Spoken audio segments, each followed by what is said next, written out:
Genesisy na fiandohana Ekosodosy, Levitikosy, Nomeri, Deuteronomia, Joshua, Pitsara, Ruta, Samela, Panjaka, Tantara, Ezera, Nehemia, Estera, Juba, Salamu, Buabulana, Pituri, Teni, Tunkirani, Solomona, Isaiah, Jeremia, Fi, Tumaniana, Ezekiela, Daniela, Hosea, Joela, Musa, Obadia, Jona, Mika, Nauma, Habakuka, Zefania, Hagai, Zakaria, Malaki, Lake, Testamenta, Talua,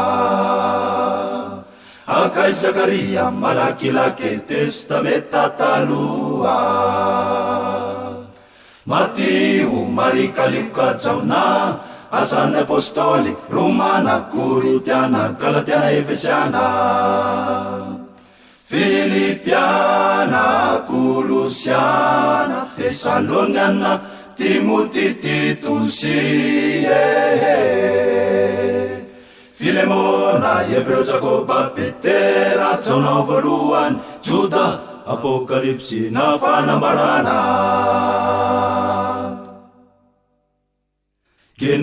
Genesisy na fiandohana Ekosodosy, Levitikosy, Nomeri, Deuteronomia, Joshua, Pitsara, Ruta, Samela, Panjaka, Tantara, Ezera, Nehemia, Estera, Juba, Salamu, Buabulana, Pituri, Teni, Tunkirani, Solomona, Isaiah, Jeremia, Fi, Tumaniana, Ezekiela, Daniela, Hosea, Joela, Musa,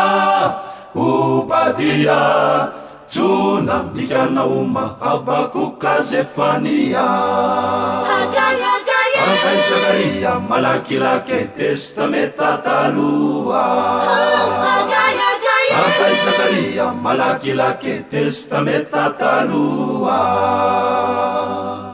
Matiu, Marika, Luka, Jona, Asana, Apostoli, Romana, Korintiana, Galatiana, Efesiana, Filipiana, Colossiana, Thessaloniana, Timothy, Titusi, Filemona, Hebreo, Jacoba, Petera, Jona, voalohany, Juda, Apokalipsy na fanambarana,